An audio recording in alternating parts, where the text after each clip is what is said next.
कल एक पेशेंट आए थे मेरे पास और वो टमी टक के लिए इंटरेस्टेड थे। पर उनका बहुत मेजर कंसर्न था कि टमी टक में बहुत ज़्यादा कॉम्प्लिकेशंस होती है, बहुत ज़्यादा कॉम्प्लिकेटेड प्रोसीजर होता है और ये सब इन्फॉर्मेशन उन्हें सोशल मीडिया से और ऑनलाइन मिली। सो काफ़ी डिस्कशन हुआ हमारा पेशेंट के साथ कि टमी टक के बाद क्या प्रॉब्लम हो सकती है, क्या नहीं। सो जो बेसिक चीज़ें हमें पेशेंट को एक्सप्लेन करनी होती हैं वो ये रहती हैं कि देखिए, टमी टक डेफिनेटली एक सर्जिकल प्रोसीजर है जिसके साथ कुछ रिस्क बेनिफिट दोनों एसोसिएटेड है। बेनिफिट्स डेफिनेटली बहुत ज़्यादा है, बट हाँ, कुछ रिस्क फैक्टर्स या कॉम्प्लिकेशंस भी एसोसिएटेड है टमी टक के साथ, जो कि डेफिनेटली आप मिनिमाइज कर सकते हैं अगर आप किसी एक्सपीरियंस प्लास्टिक सर्जन जो कि 15-20 साल से ये प्रोसीजर्स कर रहे हो।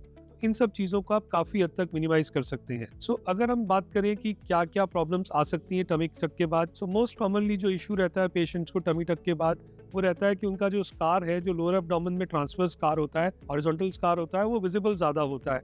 सो ये देखिए, इसके लिए अगर आप एक किसी एक्सपीरियंस प्लास्टिक सर्जन से टमी टक कराते हैं, तो उन्हें पता है कि स्कार को मिनिमाइज कैसे करना है और किस एरिया में लेना है जिससे कि वो कम से कम विजिबल रहे। इसके अलावा कुछ और प्रॉब्लम्स जो रह सकती हैं, उसमें एक कॉमन प्रॉब्लम रहती है सीरोमा फॉर्मेशन या फिर फ्लूइड एक्यूमुलेशन, और ये डिपेंड करता है कितने एक्सपीरियंस्ड आपके सर्जन हैं, कितना रूटीनली वो ये सर्जरी परफॉर्म कर रहे हैं।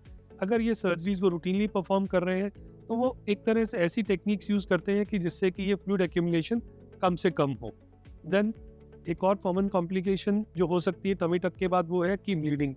ब्लीडिंग ऑल्दो अगर एक्सपीरियंस हैंड्स में अगर आप सर्जरी कराते हैं तो चांसेस बहुत मिनिमल रहते हैं, और ड्यूरिंग सर्जरी ही एक एक्सपीरियंस प्लास्टिक सर्जन एसेस कर लेते हैं कि ये प्रॉब्लम हो सकती है और उसे वो ड्यूरिंग सर्जरी ही मैनेज कर लेते हैं जिससे कि पेशेंट पोस्ट ऑपरेटिव पीरियड में कंफर्टेबल रहे। देन जैसे किसी भी सर्जरी में एक प्रॉब्लम हो सकती है, वो हो सकती है इन्फेक्शन। उसके लिए ज़रूरी है कि आपके जो सर्जन हैं वो एक ट्रेन सर्जन हो, उन्हें ओटी प्रोटोकॉल्स पूरे पता हो, उनकी टीम पूरा एसेप्सिस को फॉलो करती हो जिससे कि जो इन्फेक्शन है उसके चांसेस मिनिमाइज किए जा सकें।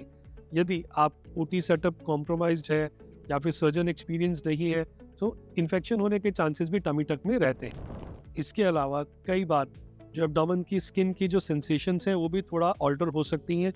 यूजुअली ये टेम्परेरी होती हैं और विद टाइम काफ़ी हद तक रिकवर कर जाती हैं, और अगर आप अपने प्लास्टिक सर्जन के कांटेक्ट में रहेंगे तो वो आपको प्रॉपर तरीके से गाइड करेंगे कि कैसे कैसे आप क्या क्या चीज़ें करके इस चीज़ से जल्दी रिकवर कर सकते हैं। और एक प्रॉब्लम काफ़ी जो कम देखी जाती है टमी टक के बाद वो है पुअर वुंड हीलिंग। उसके लिए बहुत ज़रूरी है पुअर वुंड हीलिंग, मतलब कि जो आपका जो सर्जिकल इंसिजन है उसकी हीलिंग थोड़ी डिलेड हो रही है। उसके लिए बहुत ज़रूरी है कि आपके जो प्लास्टिक सर्जन हो उन्हें आपका प्री ऑपरेटिव इवैल्यूएशन प्रॉपर तरीके से किया हो, आपकी बॉडी के कुछ स्पेसिफिक टेस्ट कराए जाते हैं, आपका फिजिकल एग्जामिनेशन प्रॉपर किया जाता है, आपकी स्किन क्वालिटी एसेस की जाती है, हाइजीन चेक की जाती है।